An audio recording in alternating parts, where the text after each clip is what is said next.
Jadi saya punya mimpi yang tidak terlalu besar, tapi yang paling penting adalah bangun dari mimpi itu dan melaksanakannya. Jadi saya bermimpi bahwa tata negara yang bernama Indonesia ini, yang memiliki ciri kodrati keberagaman, kebinekaan, ya pluralitas dan seterusnya gitu ya. Ini membangun sebuah kemerdekaan bagi seluruh warganya supaya mereka bisa beribadah sesuai dengan keyakinannya. Di Kecamatan Sindang Jaya, Kabupaten Tangerang, sekelompok manusia intoleran menolak pembangunan gereja dengan alasan di daerah tersebut mayoritas penduduknya Islam. Di Depok, Jemaat Gereja Bethel Indonesia Cinere Bellevue baru-baru ini dipersekusi oleh sekelompok manusia intoleran yang menolak keberadaan mereka dengan alasan ketiadaan izin. Saya heran dengan para oknum dari kelompok mayoritas ini. Melihat gereja, melihat tempat ibadah agama lain takut, melihat film takut, melihat sekolah agama lain takut. Kok semua ditakuti? Iman mereka kok lebih tipis dari tisu yang saya punya? Katanya mayoritas, tapi kok imannya lemah? Dengan ini menyatakan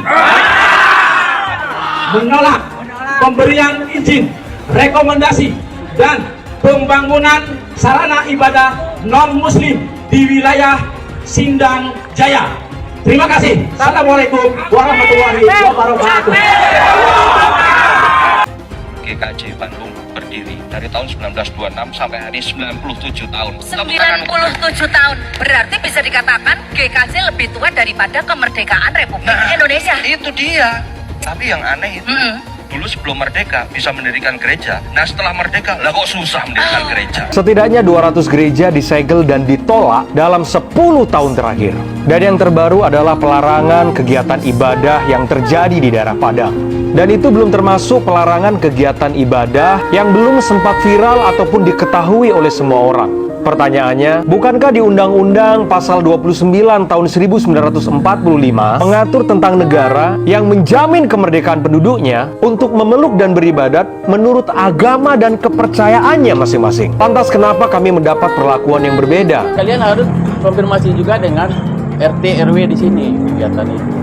Karena memang ini beda. Mari kan kalau masalah ibadah ini seperti ibadah ini, kan bisa konfirmasikan panggil punya yang kontrakan. Dek, begini tolong hentikan. Tapi kalau rumah yatim sendiri seperti ini, suka aku rumahku. Ya memang betul suka-suka. Saya cuma pecahkan kaca rumah saya. Bisa kan? Kau dengar? Kenapa tadi mau pecah kaca? Jangan untuk borok nanti. Borok nanti banyak. Jangan kau letak. Saya nggak beribadah, mau nggak? Borok kau nanti. Borok nanti. Apa emang? Siapa yang bilang tak boleh saya pegang? Siapa yang bilang tak boleh?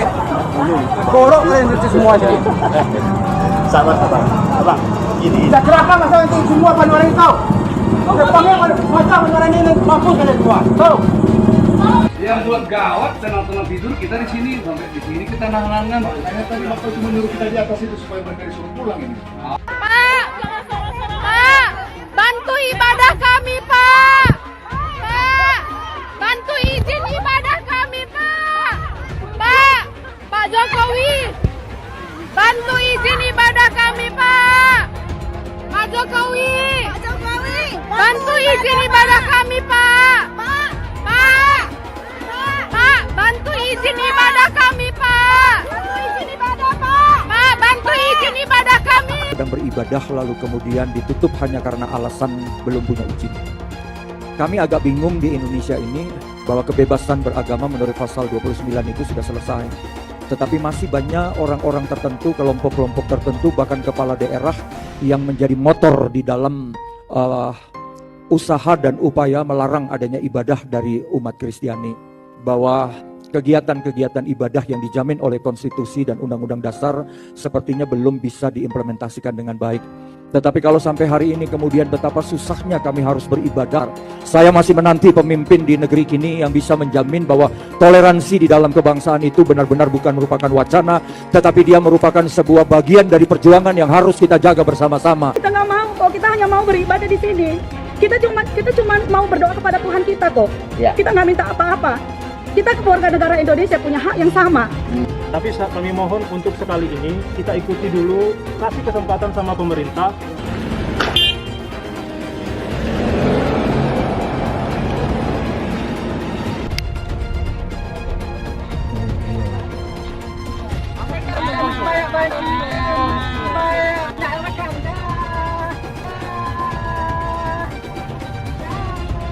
Dari dulu saya sudah mengingatkan kalau MUI bisa jadi sarang sebenarnya dari kelompok radikal.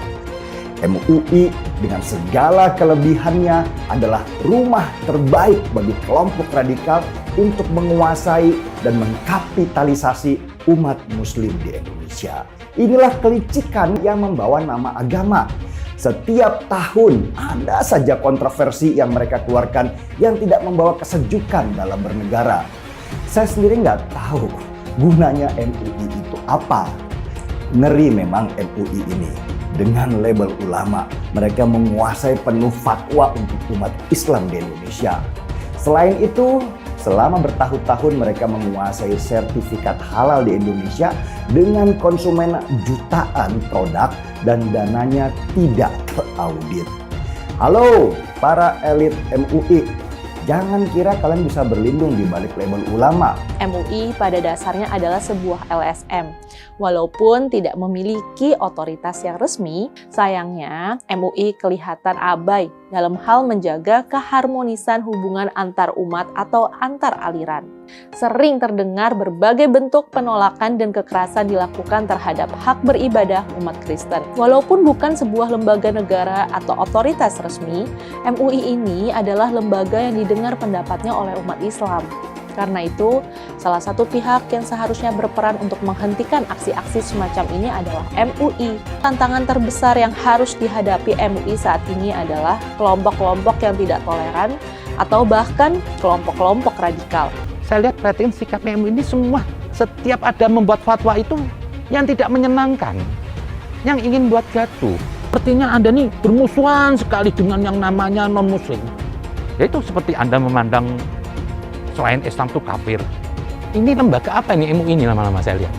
Apa sih MUI? MUI itu bukan apa-apa buat negara ini. Ada dan tidak ada MUI itu nggak menambah sebetulnya. Justru keberadaan MUI ini membuat masalah. MUI itu cuma sebatas ormas kok. Ini semua muslim loh, mayoritas ini yang menolak MUI, termasuk saya menolak MUI. Justru Anda membuat onar. Rakyat se-Indonesia termasuk saya ingin MUI dibubarkan. Jadi lebih bagus bubarkan MUI, bubaran MUI, cukup ada Departemen Agama. Saya Pendeta Samjaksana Pitupulu dari Gereja Utusan Pantai Kosta yang mengalami perusahaan. Kami dari LBH Martor Batam yang mendampingi Bapak Pendeta terkait dengan adanya dugaan pengrusakan bangunan yang akan digunakan untuk gereja di Kabil, dan kami telah melaporkan ke Polda Kepri. Mengecam tindakan anarkis yang dilakukan oleh sekelompok orang yang merusak pembangunan rumah ibadah di Bida Kabil, Kota Batam. Meminta pada pihak kepolisian agar menangkap pelaku perusakan pembangunan rumah ibadah, dan kita percayakan kepada pihak kepolisian untuk Polda Kepri agar secepatnya menangkap orang-orang yang merusak pembangunan rumah ibadah. Nanti yang lainnya nanti. Apa? Apa? Kerjakan terus, kerjakan. RW 21, RT 004. Ayo, hancurkan semua. Ayo, hancurkan aja. Ya, hancurkan. Ada kerusakan gereja, kubur di Kapil Bida, ada perusakan dinding, ada perusakan jendela. Kami mohon kepada stakeholder pemerintah di tempat Kota Batam, kami percaya bahwa pemerintah akan bertindak segera. Sumbernya atau dalang di balik pelarangan pendirian rumah ibadah adalah MUI. MUI membuat surat yang mana melarang sebenarnya pendirian ibadah ini.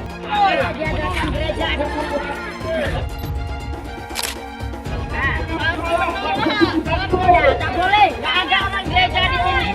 Tak boleh. Iya. Oh, tak boleh. Bukan tempat orang tahu gereja di sini. Kami nggak mengizinkan di pergudangan ini ada sarana ibadah. Itu aja, Pak. Itu aja.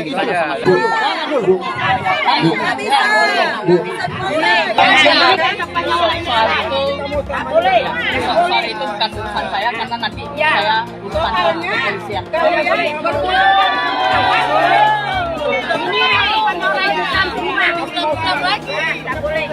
Pelarangan rumah ibadah terus berlangsung, dan ini akan terus terjadi kalau dibiarkan. Mereka percaya menolak atau menghancurkan gereja adalah langkah yang bukan hanya diridhoi, tapi bahkan juga diwajibkan oleh Allah. Karena mereka percaya dengan ayat-ayat Al-Quran yang menurut mereka memerintahkan umat Islam untuk memerangi kaum kafir. Ayat-ayat memerangi kaum kafir itu memang ada dalam Al-Quran, tapi makna kafir di sana tidak pernah berarti semua orang non-Muslim.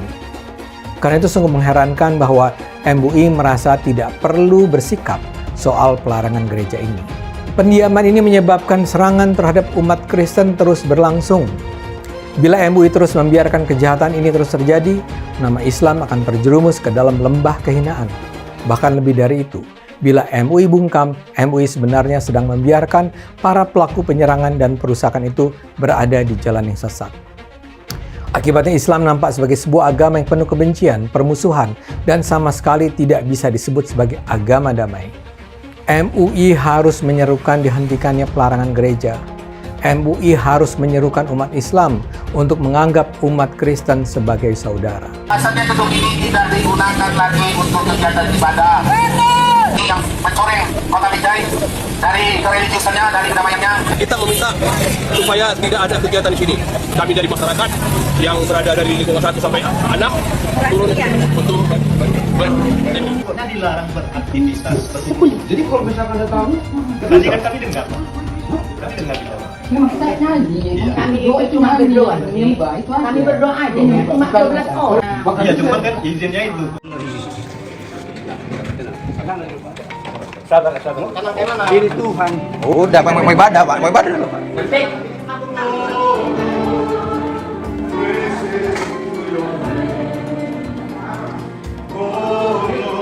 Poin penting di SKB 2 Menteri ini yang perlu kita ketahui bersama. Pada bab 1 pasal 3 dari aturan SKB 2 Menteri disebutkan, rumah ibadat adalah bangunan yang memiliki ciri-ciri tertentu yang khusus dipergunakan untuk beribadat, tidak termasuk tempat ibadat keluarga. Poin pentingnya adalah tempat ibadat keluarga tidak perlu pakai izin. Apa itu yang dimaksud dengan tempat ibadat keluarga? Kalau di Islam namanya musola, kalau di Kristen namanya kapel atau rumah doa. Apakah perlu izin untuk bikin musola di rumah atau di ruko? Tidak. Begitu juga untuk bikin kapel di rumah atau di ruko, tidak perlu minta izin. Jadi umat Kristen ibadah di rumah atau di ruko tidak perlu minta izin. Saya ulang, tidak perlu minta izin. Banyak Pak Pendeta dan jamaat tidak tahu pengecualian ini, sehingga mereka pasrah saat ada yang datang membubarkan. Ibadah di rumah dan di ruko sama seperti umat Islam sholat jamaah di musola rumah atau di musola ruko. Dibolehkan oleh SKB 2 Menteri dan tidak perlu minta izin pada siapapun. Jadi tolong pahami pengecualian ini dan jangan lagi mau dibubarkan. Kita mau jujur, SKB 2 Menteri hanya berlaku bagi kaum minoritas saja. SKB 2 Menteri seringkali digunakan menjadi instrumen atau alat untuk menggebuk kaum minoritas, mengancam kebebasan beribadah. Mirisnya tidak terlihat semangat dan kesungguh-sungguhan dari Kementerian Agama dan pemerintah Indonesia untuk merevisi SKB 2 Menteri ini. Itu sebabnya saya mau mengajak melalui video ini, sama-sama kita berjuang untuk menegakkan konstitusi dengan tujuan utama merevisi kembali SKB 2 Menteri ini. Ya, saya tidak mau suatu saat anak saya ketika tumbuh dewasa masih harus berjuang untuk kebebasan beragama. Mari sama-sama bergandengan tangan, berjuang untuk merevisi SKB 2 Menteri ini, sehingga Indonesia menjadi rumah yang nyaman bagi semua golongan dan semua agama. Sebenarnya penegakan hukum di Indonesia ini untuk orang-orang intoleran itu sudah bagus, asal jangan pernah berpikir kalian minoritas. Kalau kalian tidak melaporkan, bagaimana bisa diproses? Nunggu sejuta umat bersuara, menyuarakan itu, tapi cuma komentar, tindakannya nggak ada. Bilangnya apa? Kita cuma minoritas. Itulah karena kalian tidak nasionalis, makanya kalian itu mengecilkan diri kalian sendiri. Kita ini punya hak yang sama di Indonesia, ya. Semua yang beragama itu mempunyai hak beribadah. Sejauh ini, cuma teman-teman dari Dharma Pala loh yang berani menuntut keadilan, bukan karena mereka minoritas, tapi karena mereka punya hak yang sama sebagai warga negara Indonesia. Apakah dalam prosesnya teman-teman Dharma Pala itu lancar-lancar saja? Tidak. Kasusnya pernah ditolak dengan alasan laporannya sudah ada atau sudah ada yang melaporkan. Tapi mereka terus kawal, terus kekeh. Akhirnya mantan Menteri Roy Suryo bisa dimasukkan ke penjara atas dasar penghinaan terhadap lambang-lambang agama. Apalagi ini yang menyetop orang beribadah. bukan siapa-siapa pula. Terus kenapa alasannya kalian tidak mau bersuara? Kalian tidak mau melakukan, kalian tidak mau melaporkan. Kenapa? Bersatu, berbuat. Jangan cuma diam. Mengenai kebebasan beribadah dan kebebasan beragama. Beragama Kristen, Katolik, Hindu, Konghucu, hati-hati, ini memiliki hak yang sama dalam beribadah.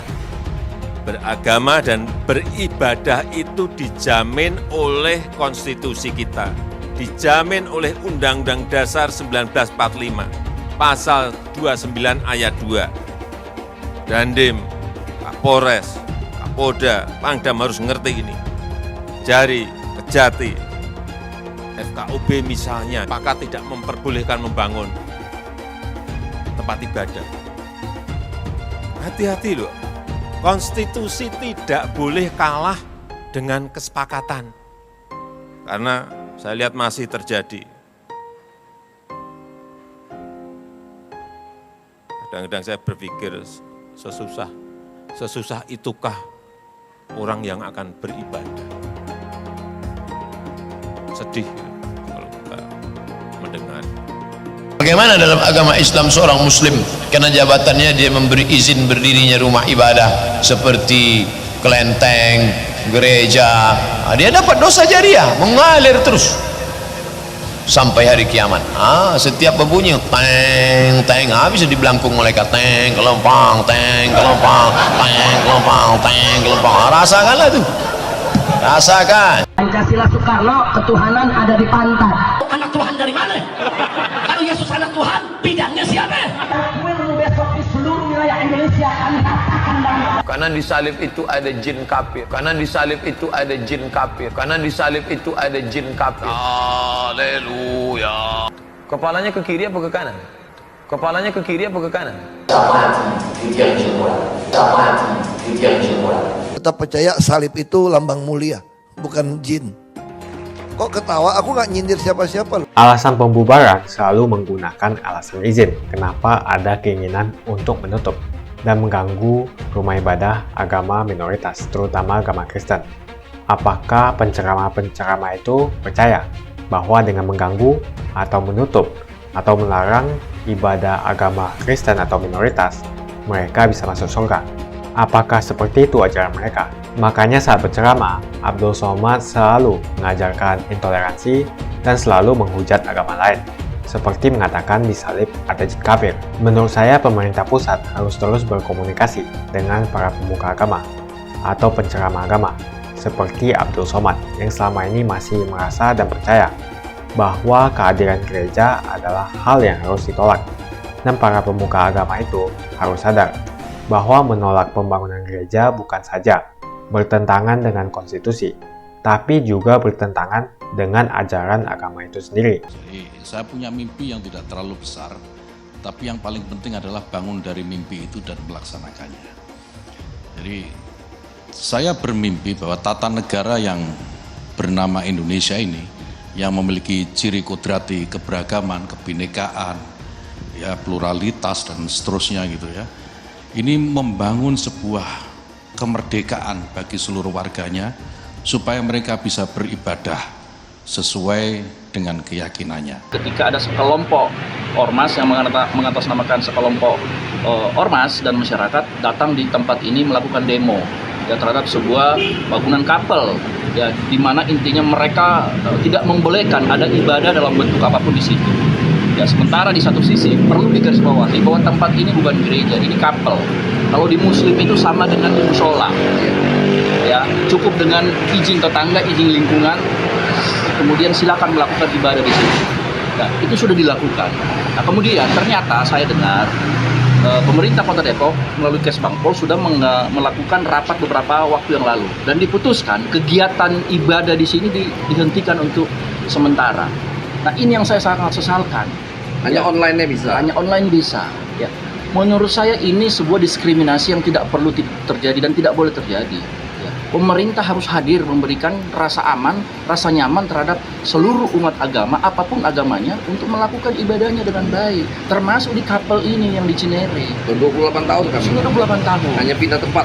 Tiba-tiba ada pembiaran, ya ada menurut saya hal-hal yang tidak fair dilakukan oleh pemerintah. Ya, ada ketidakadilan.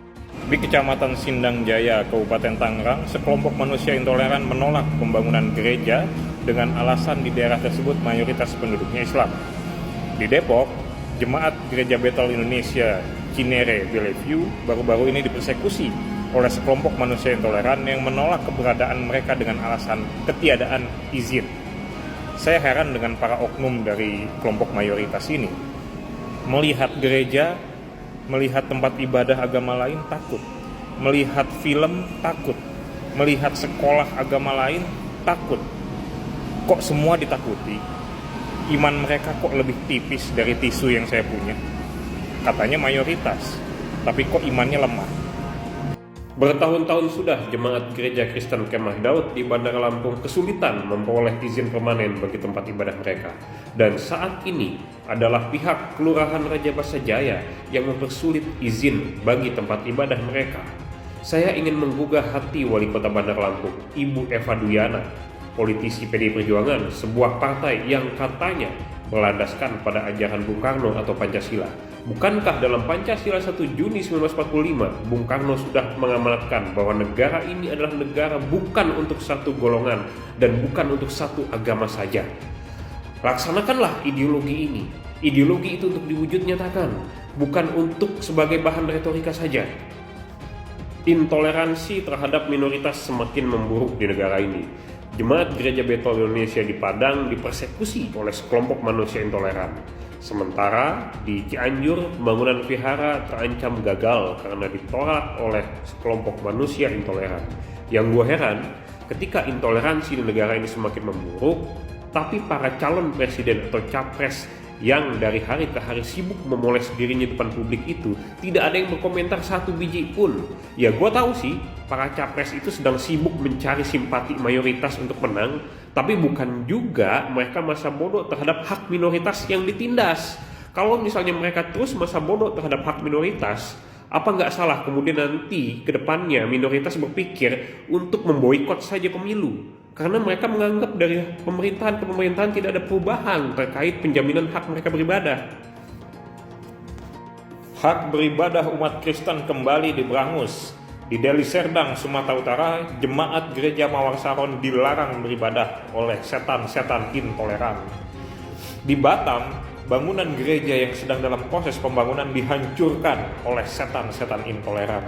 Negara lagi-lagi tampak tidak tegas terhadap setan-setan intoleran yang bersembunyi di balik kelompok mayoritas, yang bersembunyi di balik mayoritarisme. Sampai kapan negara tidak tegas terhadap setan-setan intoleran yang berkeliaran di negara ini? Hanya Tuhan yang tahu.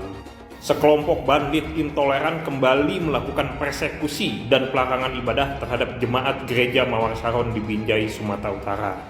Menurut gue, ketika ada orang yang tidak suka dan bahkan melarang orang lain beribadah menyembah Tuhannya, berarti orang ini termasuk dalam dua kemungkinan golongan. Yang pertama, dia setan atau dia manusia yang kerasukan setan, karena hanya setan yang tidak suka dengan orang yang beribadah pada Tuhannya. Dan yang kedua, kemungkinannya dia komunis, karena rejim komunis di seluruh dunia memang melakukan pemasungan terhadap kebebasan beragama rakyatnya. Nah, terhadap para bandit intoleran di Binjai itu, gua nggak tahu mereka termasuk golongan yang mana. Jumpa lagi dengan saya di channel Jonas Leong. Terima kasih banyak buat kalian yang sudah like dan subscribe di channel Jonas Leong. Sebelum video ini dimulai, saya mau nanya, kenapa ada keinginan untuk menutup dan mengganggu rumah ibadah agama minoritas, terutama agama Kristen? Apakah penceramah-penceramah itu percaya bahwa dengan mengganggu atau menutup atau melarang ibadah agama Kristen atau minoritas, mereka bisa masuk surga? Apakah seperti itu ajaran mereka? Silahkan tuliskan pendapat kalian di kolom komentar. Masalah intoleransi semakin tak berbendung. Lebih dari 200 gereja ditutup secara paksa 10 tahun belakangan. Yang paling mencolok adalah kasus intoleransi 3 tahun terakhir ini. Banyak sekali kasus pembubaran rumah ibadah akhir-akhir ini. Itu yang viral. Bagaimana yang tidak viral? Tentu lebih banyak lagi. Alasan pembubaran selalu menggunakan alasan izin, dan selalu FKUB tidak memberikan izin. Jika tidak perlu lagi rekomendasi daripada FKUB, maka ini akan membantu umat minoritas. Sebetulnya tidak usah memakai alasan izin karena puluhan ribu musola di Jawa Barat dibangun tanpa menggunakan izin. Itu di Jawa Barat saja, gimana di seluruh Indonesia? Mungkin ada ratusan ribu hingga jutaan masjid di Indonesia yang tidak mempunyai izin. Jadi jelas kalau kita membandingkan masalah izin, terjadi ketidakadilan. Seperti yang kita ketahui, banyak sekali musola tidak mempunyai izin. Umat mayoritas bisa membangun rumah ibadah tanpa menggunakan izin. Adapun SKB 2 Menteri bab 1 pasal 3, orang Kristen yang mau bikin rumah-rumah doa di rumah atau di ruko sebetulnya tidak perlu meminta izin.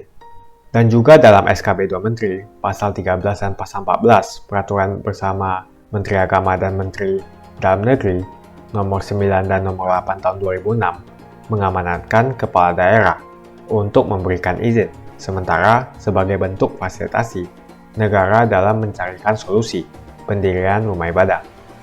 Jadi dalam SKB 2 Menteri, sebetulnya kepala daerah harus memfasilitasi dalam memberikan perizinan pendirian rumah ibadah. Akan tetapi dua pasal ini dianggap tidak ada oleh ormas-ormas preman berjubah agama itu. Yang dipermasalahkan oleh ormas preman berjubah agama itu selalu rekomendasi FKUB yang ada di SKB 2 Menteri. Semoga rekomendasi FKUB yang ada di SKB 2 Menteri bisa dihilangkan. Menurut saya selama SKB 2 Menteri tentang rekomendasi FKUB tidak direvisi, maka masalah-masalah penolakan rumah ibadah agama lain di tempat-tempat lain di seluruh Indonesia akan terus terjadi. Konstitusi jelas memberikan jaminan perlindungan negara kepada orang untuk beragama dan melaksanakan ibadah sesuai dengan kepercayaan dan agamanya. Maka tidak boleh tunduk pada kesepakatan. Bunyi pasal 29 ayat 2 Undang-Undang 1945, negara menjamin kemerdekaan tiap-tiap penduduk untuk memeluk agamanya masing-masing dan untuk beribadah menurut agama dan kepercayaannya itu. Mulai saat ini jangan diam. Bila rumah ibadahmu dibubarkan, kita sudah punya undang-undang yang melindungi. Bukan hanya itu, SKB 2 Menteri juga sebetulnya melindungi umat minoritas. Jadi ayo bantu sebarkan video ini supaya semakin banyak yang mengetahui tentang hal ini. Menurut saya pemerintah pusat harus terus berkomunikasi dengan para pemuka agama atau penceramah agama seperti Abdul Somad yang selama ini masih merasa dan percaya bahwa kehadiran gereja adalah hal yang harus ditolak.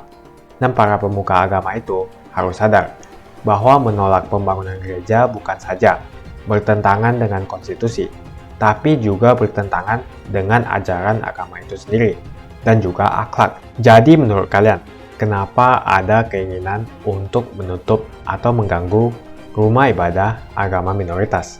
Apa alasannya? Apakah mereka percaya bahwa menutup atau mengganggu rumah ibadah agama minoritas, terutama agama Kristen, mereka bisa masuk surga? Tuliskan menurut kalian apa alasannya, dan kita akan bahas di video selanjutnya. Jika kalian suka dengan pembahasan saya tentang perizinan rumah ibadah dan tentang penceramah seperti Abdul Somad, pastikan Anda semua menekan like di video ini. Dan bagikan video ini ke teman dan family Anda supaya mereka semua mengetahui informasi ini. Tekan tombol subscribe dan bunyikan lonceng notifikasi supaya kamu tidak ketinggalan info dari channel Jonas Leong.